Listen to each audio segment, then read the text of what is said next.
Yeah. Yes, I'm ready to treat this now for the mold. And what am I going to use? I went to the store, kaboom, Zinser mold killing primer, kills existing mold, mildew, and odor causing bacteria. And I got this at Home Depot. It was like $29 a gallon, but I was initially going to get this stuff called Kilz, K-I-L-Z, and I thought, oh, that'll do, but it didn't say that it killed mold, mildew, and bacteria like this one. But, you know, he recommended, the guy at Home Depot at the paint department, he recommended this because it says mold killing primer. I think the Kilz would have worked just as well, but in any case, that's what I got. And I'm going to paint that. Yes, I'm going to paint it over all of the wood. All of the exposed wood that I sprayed initially with the Clorox, with the bleach. Now I'm going to put this Zinser mold killing primer. Okay? And could I have put that over the wood directly without doing the bleach? Yeah, probably.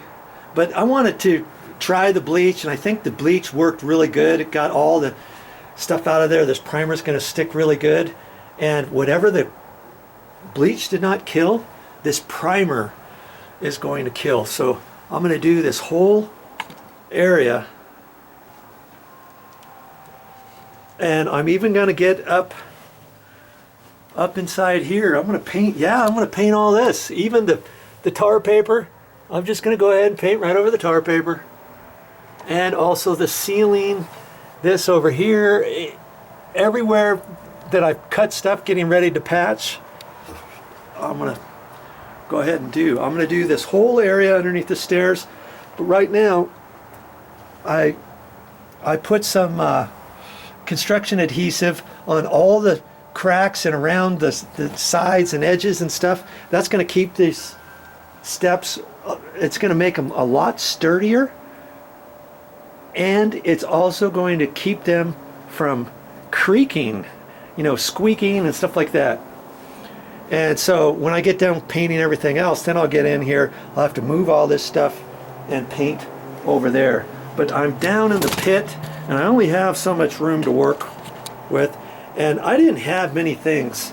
And so I went to the paint store, and to get up in that column, I thought, how am I going to get up there? And I was thinking I was going to have to rebuild that platform, but I thought, no. Well, and then I would do the roller, and then I would use this paint bucket. This was only like $4. It's even got a cool little magnet thing here, where this is a throwaway paintbrush. That's metal right there. You just set it right on there like that. And this is not designed to hold like that. It's designed to go up like that as you're painting, because your hand's going to get really tired. And see, here's a picture of it right there. It cracked me up. I saw some guys once, they were holding it like this for half a day, and I said, your wrist's probably pretty sore, isn't it? And he says, yeah. And I said, you want me to show you a better way? And he goes, how? And he handed it to me, and I just went like that, and his eyes got big, and he thought, oh yeah, that's what I should do. And so I'll use that. I might use that for underneath the stairs or something, but or later on I've got some paint touch-up to do up at the ceiling inside the house, and this is going to work out perfect, because now I can just dip and paint, and I can set that there. I thought that was pretty slick with that, but I'm not going to use that for today. But I am going to use this throwaway paintbrush. It was only $1.15 or so. They have these in inch, inch and a half, 2 inches, 3 inches, and I think even 4 inches. And I got just a little roller and it came with the roller cover, and this is a 4-inch.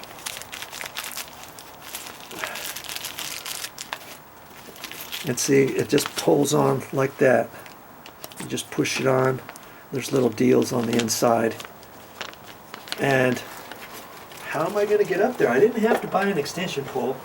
Kaboom. This is the broom that I have in the garage.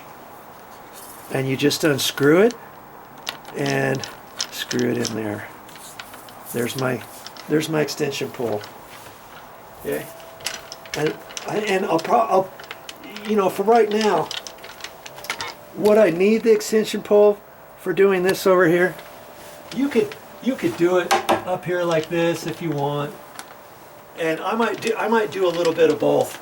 I might get up there like that for a little bit, and then I might stand back further, because that spits. After a while, you do this, and it gets all on your hand and everything. And so, more than likely, I'm going to keep it on here, and I'm going to dip, and I'm just going to stand back and get as much as I can with this. Whatever I can't reach, I'll dip in there with my paintbrush and go along in there. Okay? So, what else did I get at the paint store? You might have seen something else. Well, I got this little dealy bobber. So after you take your paint lid off, I just put that on there like that, and then it helps pour it. And I try to do it on the back side so I keep the name clear, and then I pour it from that side. And when you're at the paint store, ask them for some paint sticks. They'll give them to you for free. And I even said, hey, do you got a paint can opener? Do you still give those away for free? He looked around and then he handed me this. You can buy these, or you can just ask for them, and more than likely they'll give them to you. I always like using this rather than a screwdriver or something to get this out. And on the paint tray, Momi had this metal paint tray. And usually I like a little bit heavier plastic ones, and then I put plastic inserts in like this. That way I don't ever have to wash this out, and I can just take this, wipe it down, and I don't even clean this. I just let everything dry, and then I'll put the next paint in there after it dries. And after I do it 3 or 4 times, I could peel the whole thing out in one go, usually. So I thought she only had one tray, but sometimes, see, here's 2. They're very thin, but that's what I'm going to use. And I'm going to pour the paint in there, dip and roll, dip and roll. Okay?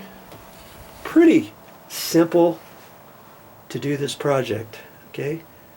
You can do it. I know you can.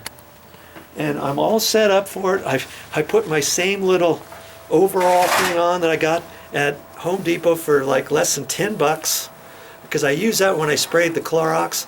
And usually I don't use anything when I paint, but I'm doing this just for your benefit, and also when I get up in that column, I'm going to have to be looking up, and paint might kind of come down, so I'm going to wear my goggles. And then I've just got my t-shirt, and I put my t-shirt inside out, so if I get any paint on it, I can wash it off. So I just roll it like one time. Because I usually wear my hat, but I'm like, I don't want to get any paint on it. Then it's a pain to get the paint off. Just tie it on there like that.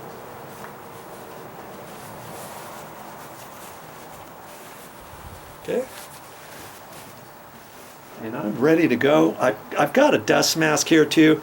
And if paint smell starts bothering you, you can put a little dust mask on, but I'm very well I was going to say insulated, but I have all kinds of air here, and I'm going to be fine. All the fumes are going to go up, and I won't have any problem at all doing this project. Let's do it. Now, do you have to be a professional painter to do this project? Heck no. Anyone can do this, okay? And if you've never done it before, that's okay. There's always a first time, right?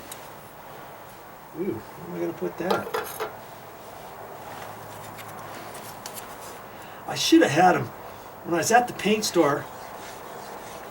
this was on the shelf, and I should have had him put it in his mixer and run it through there for a few minutes, but I forgot.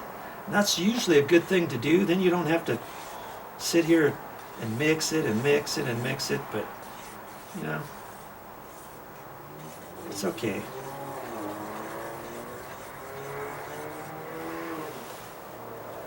Before I get it all on that lip, I'm just going to go ahead and put this thing on.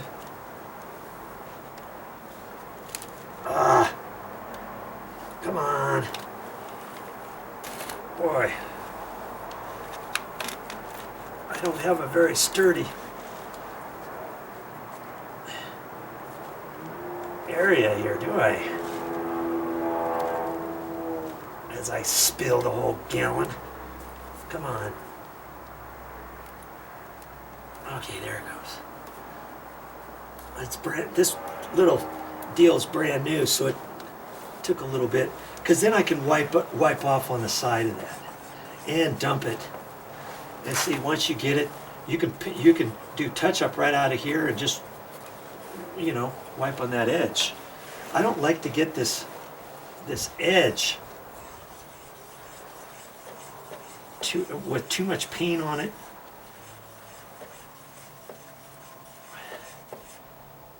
But then if I do get some on there, I make sure to clean all that off before I put the lid on. Because if you don't, your lid, depending on how long you have your paint can, you might pull your lid off and the lid might have rusted on there, and you pull it off and it's real hard to get off. Your lid's all rusty and you're like, how'd that happen?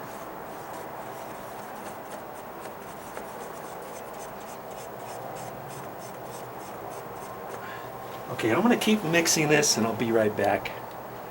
Takes a few minutes. Keep mixing.